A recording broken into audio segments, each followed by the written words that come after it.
श्रृंखला सर्व आत्माओं के पिता परमात्मा शिव के द्वारा उच्चारित महावाक्यों के संकलन पर आधारित है। ओम शांति।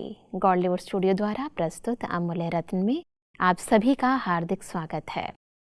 परिवर्तन इस सृष्टि का शाश्वत नियम है।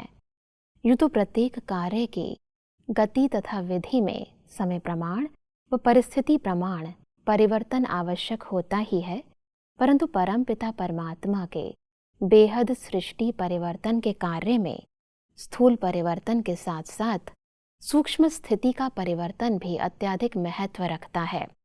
इस आंतरिक परिवर्तन की गहराई को आज हम ईश्वरीय महावाक्यों द्वारा समझेंगे और इन महावाक्यों के स्पष्टीकरण के लिए हमारे मध्य हैं प्रजापिता ब्रह्मा कुमारी ईश्वरीय विश्वविद्यालय के वरिष्ठ राजयोगी शिक्षक आदरणीय राजू भाई साहब। बस आपका आज के एपिसोड में बहुत बहुत स्वागत है।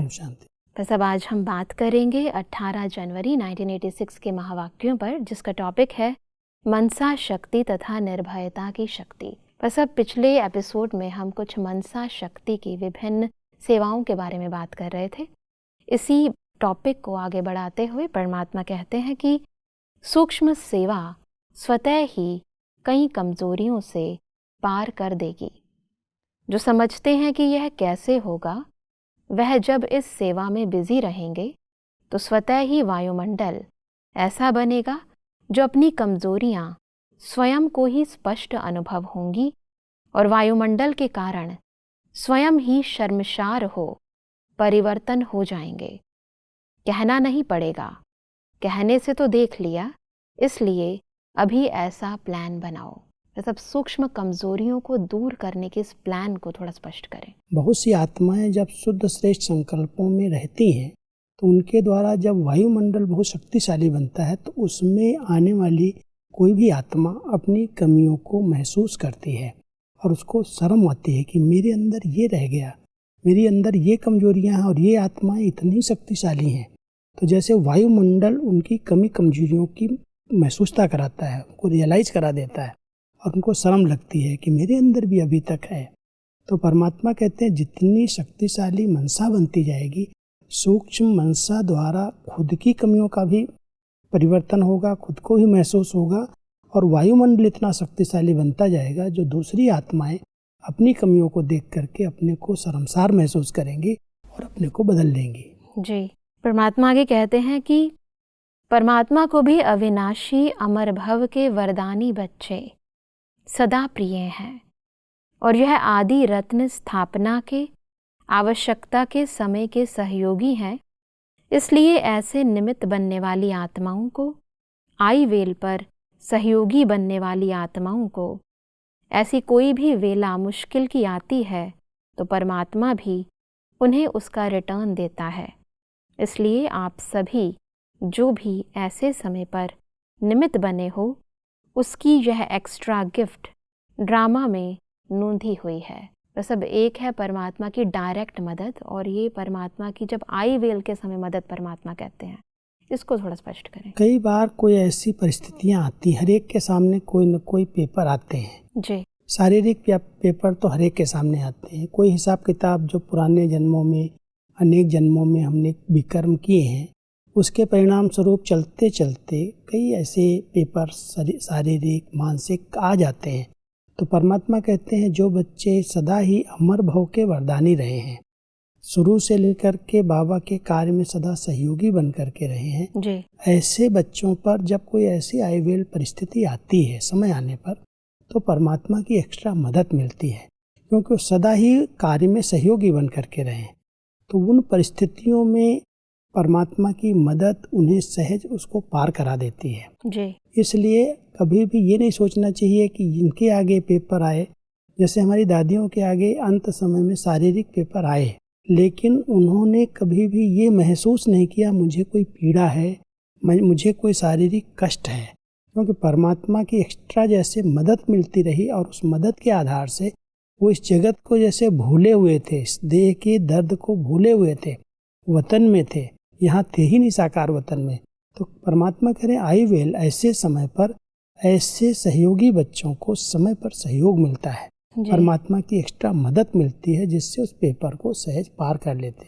जी। परमात्मा आगे कहते हैं कि माताओं के फुरी फुरी बूंद बूंद तालाब से स्थापना का कार्य आरंभ हुआ और अभी सफलता के समीप पहुंचा।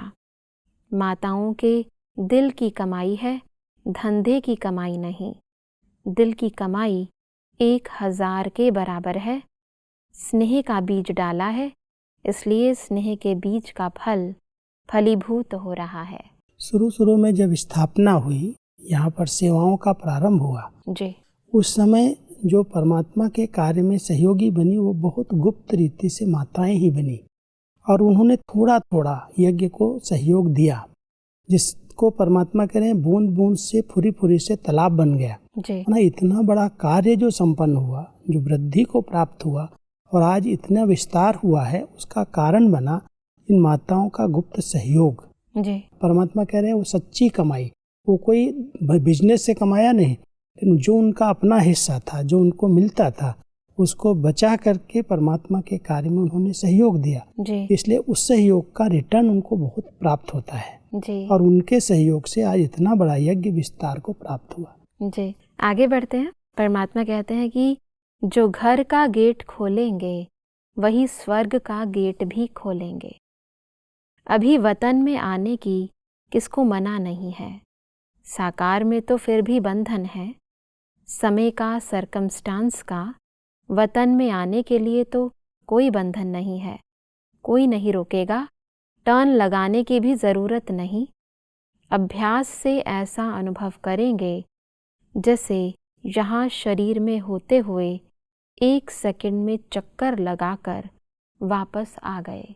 सब इस अभ्यास को थोड़ा स्पष्ट करें। परमात्मा ने इसमें 3 बातें बताई। जी। एक बताया कि इस साकार वतन में समय की सीमा है। अव्यक्त मिलन में हम मिलन के लिए समय मांगते हैं, समय परमात्मा के साथ कितना समय हम बैठ सकते हैं। परमात्मा कह रहे हैं आप अव्यक्त वतन में तो कभी भी आ सकते हो, बुद्धि योग बल से अव्यक्त वतन की सैर कर सकते हो। जब चाहो इस साकार वतन से बुद्धि बल से अव्यक्त वतन के दृश्य को इमर्ज करो। जी। मूल वतन का गेट जब खोलेंगी तो वहाँ टच करके उस घर में जाएंगी, प्रवेश करेंगी जी। और फिर सतयुग का गेट खोलने के लिए निमित्त बन जाएंगे। जी। क्योंकि वहाँ उनको बैठना नहीं है। जो आदि आत्माएं हैं, जो सतयुग से लेकर के पूरे कल्प में अपना पार्ट प्ले करती हैं, वो अंत समय में गेट खोलने के लिए निमित्त बनेंगी, जाएंगी, गेट खुलेगा, आत्माओं को पीछे से सब आएंगी, लेकिन गेट खोल करके फिर फट सतयुग का गेट खोल देंगी। तो 3 वतन हो गए। एक है साकार वतन से अव्यक्त वतन जाना और एक अव्यक्त वतन से मूल वतन जो असली हमारा आत्मा का घर है जी। और फिर नई सृष्टि में आना। जी। तो परमात्मा कहता है इसका अभ्यास चाहिए। जैसे हम चक्कर लगा करके सब जगह आ गए, जी। बैठे यहाँ हैं साकार वतन में, लेकिन जब हम अपने आत्मिक स्वरूप में स्थित होते हैं लाइट बन करके, तो अपने बुद्धि बल से, बुद्धि को एक दिव्य विमान भी कहा जाता है जी। बुद्धि के दिव्य विमान से यहाँ बैठे ही हम अव्यक्त वतन का सैर या मूल वतन और सुख स्वर्ग का भी सैर कर सकते हैं। जी। ये है बुद्धि की यात्रा। जी। तो परमात्मा हम सबको कह रहे हैं कि यहाँ बैठे हुए आप सैर कर सकते हो। वहाँ कोई टाइम, समय की सीमा नहीं है, कोई बंधन नहीं है, कोई पूछता नहीं है क्यों इतना समय बैठे हो। जितना समय चाहे मिलन मना सकते हो। जी। परमात्मा कहते हैं कि जो अंतःवाहक शरीर से चक्र लगाने का गायन है, यह अंतर की आत्मा वाहन बन जाती है, तो ऐसे अनुभव करेंगे जैसे बिल्कुल बटन दबाया, विमान उड़ा, चक्र लगा के आ गए। और दूसरे भी अनुभव करेंगे कि यह यहाँ होते हुए भी नहीं है। जैसे साकार में देखा ना, बात करते करते भी सेकंड में है और अभी नहीं है, अभी अभी हैं, अभी अभी नहीं है। यह अनुभव किया ना, ऐसे अनुभव किया ना, इसमें सिर्फ स्थूल विस्तार को समेटने की आवश्यकता है। इस अभ्यास के लिए हम सबको जितना बुद्धि का विस्तार है, जहाँ जहाँ भी बुद्धि भटकी हुई है, फंसी हुई है, परमात्मा कहता है उसको समेट लो।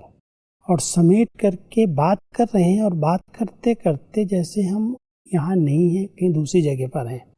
सामने वाली आत्मा भी महसूस करती है कि हम आपसे बात कर रहे हैं और बात करते करते कहीं गुम हो गए और कहाँ गए, वहाँ वाले कोई अनुभव होने लगा, कोई आत्मा मेरे पास आई। जी। कोई फरिश्ता मेरे पास आए, मुझे शक्ति देकर गए, मेरी दृष्टि देके गए, मुझे गाइड करके गए, ये है अंतःवाहक शरीर द्वारा सेवा। जी। शरीर यहाँ ही है, लेकिन जो अंतर का मन है वो वाहन बन जाता है, और वो वाहन जैसे सूक्ष्म शरीर के द्वारा कहीं भी प्रकट हो सकता है। तो परमात्मा कहते हैं इसके लिए प्रैक्टिस करो। अब आवाज़ में आए और आवाज़ से परे हो गए, लेकिन जितना बुद्धि जो विस्तार में गई हुई है, जो सेवाओं के विस्तार में, तेरे मेरे के विस्तार में, हदों में फंसी हुई है, उसको समेटना पड़ेगा। जब बिल्कुल एकाग्रचित स्थिति होगी, मन के संकल्प बहुत सीमित होंगे, तो हम बात करेंगे तो जो जरूरी है वो बात होगी और फिर न्यारे हो जाएंगे। जी। ये अभ्यास अंतःवाहक शरीर के लिए बहुत जरूरी है। अंत समय में ये सेवाएं बहुत फास्ट गति से बढ़ेंगी, जी। क्योंकि शरीर के द्वारा सब जगह जाना पहुंचना संभव नहीं। बिल्कुल। परिस्थितियां भी ऐसी ऐसी बनती जा रही हैं जो हम शरीर से एक स्थान से दूसरे स्थान पर नहीं जा सकते, लेकिन सेवा रुकने वाली नहीं है। सेवा तो पूरे विश्व के कल्याण की होनी है। जी। उसके लिए परमात्मा कह रहे हैं इसकी अब प्रैक्टिस करो कि यहाँ बैठे हैं, बात कर रहे हैं, बात करते करते शरीर से अलग हो जाओ, अनुभव कर दो कि ये सामने वाला भी अनुभव करे यहाँ नहीं है। जी। और साथ साथ आप अपने अंतःवाहक शरीर से जहाँ पर प्रकट होना चाहो, जहाँ आत्मा कोई दुखी है, पुकार रही है, परेशानी का अनुभव करे, वहाँ पर जैसे प्रकट हो गए। ये है सूक्ष्म सेवा। जी। और इसके लिए मनसा बड़ी शुद्ध और बहुत लाइट चाहिए, हल्की चाहिए। जी। आगे बढ़ते हैं। परमात्मा इसी से संबंधित कहते हैं कि जैसे साकार में देखा, इतना विस्तार होते हुए भी अंतिम स्टेज क्या रही, विस्तार को समेटने की, उपराम रहने की। अभी अभी स्थूल डायरेक्शन दे रहे हैं और अभी अभी अशरीरी स्थिति का अनुभव करा रहे हैं। तो यह समेटने की शक्ति की प्रत्यक्षता देखी, जो आप लोग भी कहते थे कि बाबा यहाँ है या नहीं है, सुन रहे हैं या नहीं सुन रहे हैं। लेकिन वह तीव्र गति ऐसी होती है जो कार्य मिस नहीं करेंगे। आप बात सुना रहे हो तो बात मिस नहीं करेंगे, लेकिन गति इतनी तीव्र है जो दोनों ही काम 1 मिनट में कर सकते हैं। सार भी कैच कर लेंगे और चक्र भी लगा लेंगे। यही प्रैक्टिस की जरूरत है जी। कि हम बात कर रहे हैं, आपकी बातों का सार क्या है। ऐसे नहीं हम सुन ही नहीं रहे हैं, ऐसे आपको अनुभव न हो कि हम तो इतना बोल रहे हैं तो सुन ही नहीं रहा सामने से। तो बाबा ने प्रैक्टिस की, उनकी बुद्धि की गति इतनी तीव्र थी, जो समझने वाली, जो कैच करने वाली बात है उसको कैच कर लिया कि ये क्या कहना चाहते, इनके कहने का भाव क्या है। बाबा के सामने कोई इतनी बड़ी बड़ी बातें अगर सुनाता था तो बाबा पहले तो कहते थे बच्ची 60 में उसका सार क्या वो सुना दो। जी। लेकिन अगर मान लो कोई बहुत विस्तार करा तो जैसे बाबा सुनते हुए भी नहीं सुन रहे हैं, यहाँ आप सुना रहे हैं, बाबा यहाँ से कहीं मनसा सेवा करने चले गए। जी। तो ये प्रैक्टिस उनकी थी कि आत्मा की जो गति वो बहुत तीव्र है, कुछ मिसिंग भी नहीं है। कोई बात हो रही है तो ऐसा नहीं वो सुन ही नहीं रहे हैं, जी। उसका जवाब भी देंगे, उसको समझेंगे भी, और साथ साथ मनसा द्वारा अपनी बुद्धि से सेवा भी करते रहेंगे। तो ये डबल सेवा एक साथ आत्मा कर सकती है। इसकी प्रैक्टिस चाहिए। जी। जितना बुद्धि स्थिर है, एकाग्र है, उतना कैचिंग पावर उसकी बढ़ जाती है, क्योंकि बुद्धि स्वच्छ है। तो आप जो कह रहे हैं वो हम समझ भी रहे हैं और साथ साथ हम मनसा द्वारा कहीं सेवा भी कर रहे हैं। जी। तो परमात्मा हम सबको कह रहे हैं ये सेवा की वर्तमान समय जरूरत है। बिल्कुल। परमात्मा कहते हैं कि अभी एक एक छोटी छोटी बात के पीछे यह जो मेहनत करनी पड़ती है, वह स्वतः ही ऊंच जाने से यह छोटी बातें व्यक्त भाव की अनुभव होंगी। ऊंचे जाने से नीचापन अपने आप छूट जाएगा, मेहनत से बच जाएंगे, समय भी बचेगा और सेवा भी फास्ट होगी। नहीं तो कितना समय देना पड़ता है। सब इस ऊंची स्थिति को थोड़ा स्पष्ट करें। जब हम इस सेवा में लग जाते हैं, मनसा सेवा में, तो परमात्मा कह रहे हैं कि बातें जो हैं जिनमें बहुत समय देना पड़ता है, ये हुआ, ऐसा हुआ, इतनी बड़े प्रकार की प्रॉब्लम्स कलयुग के अंदर आती हैं। हर एक के अपने अपने संस्कार हैं, स्वभाव हैं, कहीं पर टकराव हैं। तो परमात्मा कहता है ये सब बातों में जो आपका समय जा रहा है, व्यक्त में, व्यर्थ में, इन सब बातों से आप उपराम हो जाएंगे, क्योंकि आप बेहद की ऊंचाई की स्थिति में रह करके सेवा कर रहे हैं। तो ये जो मेहनत लग रही है स्थूल बातों में, व्यर्थ बातों में, उससे आप बच जाएंगे। समय बच जाएगा और साथ साथ आपकी जो एनर्जी है आत्मा की वो भी बचेगी और विश्व कल्याण की सेवा में लगेगी। जी। लेकिन बहुत ऊंचाई की स्थिति में, उपराम स्थिति में, न्यारी स्थिति में रह करके अगर हम बेहद की सेवा में लग जाते हैं तो ये सब कमियां कमजोरियां भी समाप्त हो जाती हैं और मेहनत का पुरुषार्थ भी खत्म हो जाता है। जी। परमात्मा कहते हैं कि ऐसा कोई नया साधन निकालो जिससे सोचना और करना समान हो, प्लान और प्रैक्टिकल दोनों साथ हों। प्लान तो बहुत हैं, लेकिन प्रैक्टिकल में समस्याएं भी आती हैं, मेहनत भी लगती है, सामना करना भी पड़ता है। यह तो होगा और होता ही रहेगा, लेकिन जब लक्ष्य है तो प्रैक्टिकल में सदा आगे बढ़ते रहेंगे। अभी ऐसा प्लान बनाओ जो कुछ नवीनता दिखाई दे। मतलब इस प्लान को कैसे हम प्रैक्टिकल में लाएं, इसको थोड़ा स्पष्ट करें। जब भी कोई सेवा के प्लान्स बनाए जाते हैं तो परमात्मा हमेशा ये कहते हैं कि बातें बहुत बन जाती, प्लान बहुत बनते हैं, प्रैक्टिकल में बहुत कम हो पाता है जी। इसलिए सबसे पहले ध्यान देना है जो हम सोचते हैं, जो हम बोलते हैं वो हम करें। पहले हमारा सोचना करना बैलेंस में आ जाए। ऐसे नहीं सोचते रहें और हम कर कुछ ना सकें। तो प्लान बनाना अलग बात है, लेकिन प्लान प्रैक्टिकल में आए और उसमें जो विघ्न आ रहे हैं, जो रुकावटें आ रही हैं, उनमें हम कहीं रुक न जाएं, उनको हम पार करें। उसके लिए चाहिए मनसा बहुत शक्तिशाली। जी।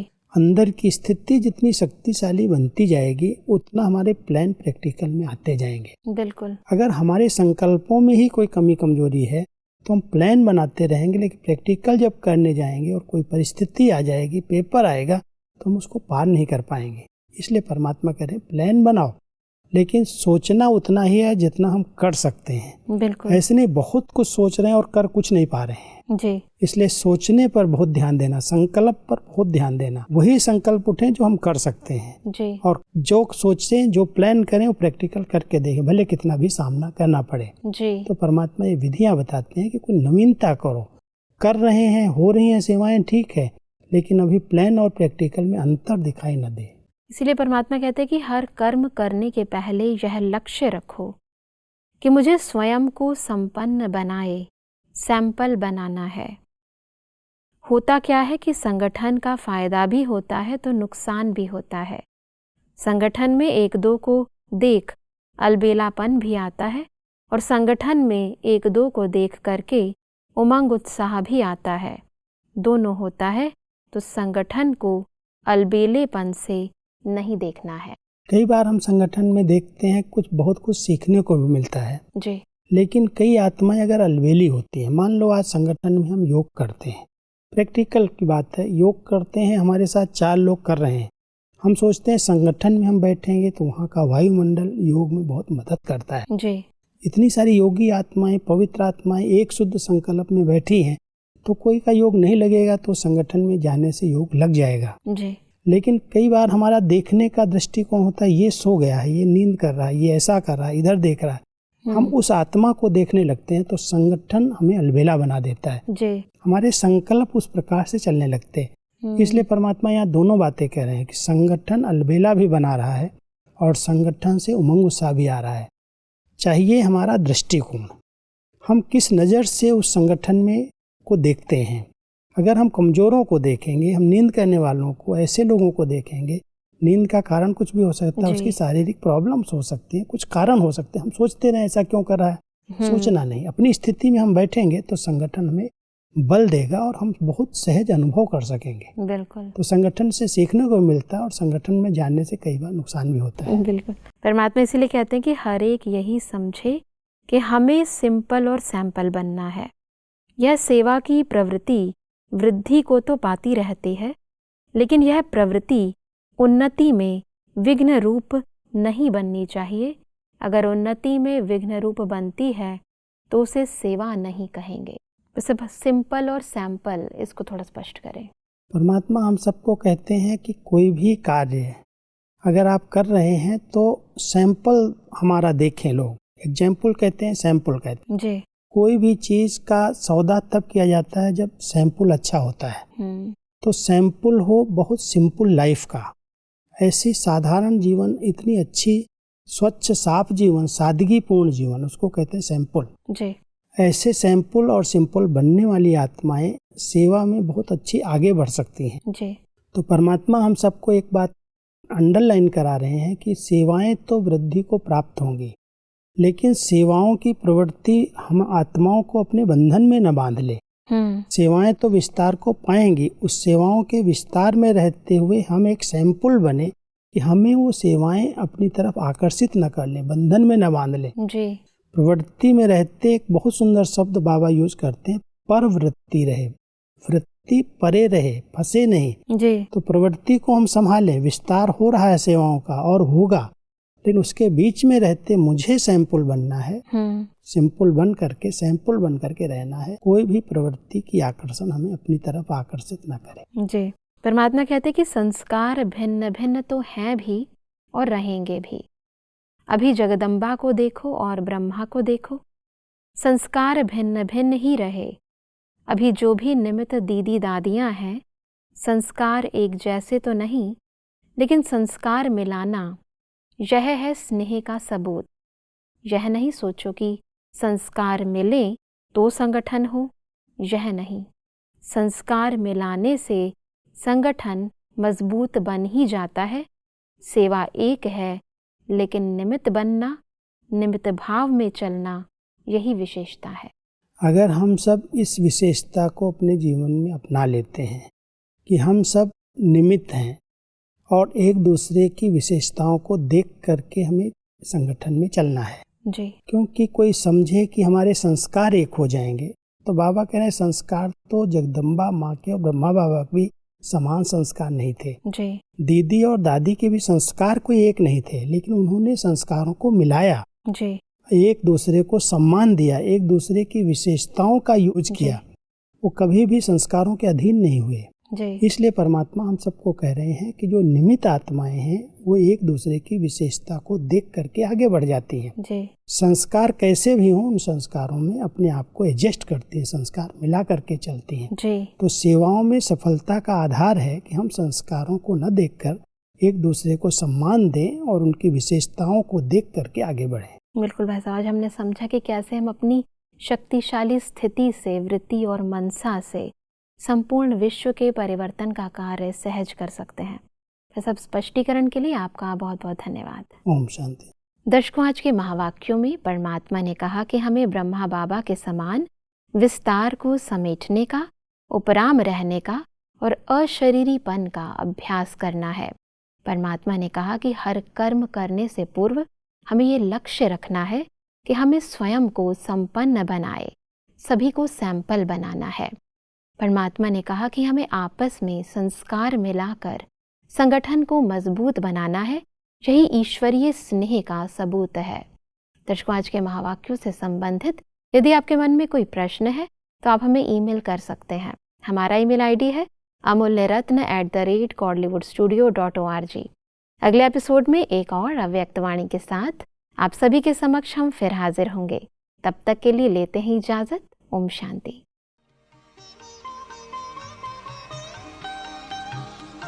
मुख्य सार। अगला महामंत्र, मन मना भव तो हो ही गए, ये आदि का मंत्र रहा। अभिवरदाता और विधाता, फरिश्ता सो देवता, ये महामंत्र को अनुभव में लाओ। अंतकाल में बहुत काल का चांस तो समाप्त है ही, लेकिन थोड़े समय का चांस भी समाप्त हो जाएगा। पुरुषार्थ का हिसाब अलग है और सृष्टि परिवर्तन का हिसाब अलग है। नॉलेजफुल बन तीव्र गति से आगे बढ़ो। देवतापन के संस्कार देवता बनने में समय डाल देंगे। अधिक जानकारी के लिए संपर्क करें Amulya Ratan godlywood studio, Manmohini Van, Shantivan post, Abu road, 307510, district Sirohi, Rajasthan. Email ID है amulyaratn@godlywoodstudio.org। इस श्रृंखला को प्रजापिता ब्रह्मा कुमारीज ईश्वरीय विश्वविद्यालय के सेवा केंद्रों पर क्लास में नियमित रूप से चलाने के लिए गॉडलीवुड स्टूडियो से संपर्क करें।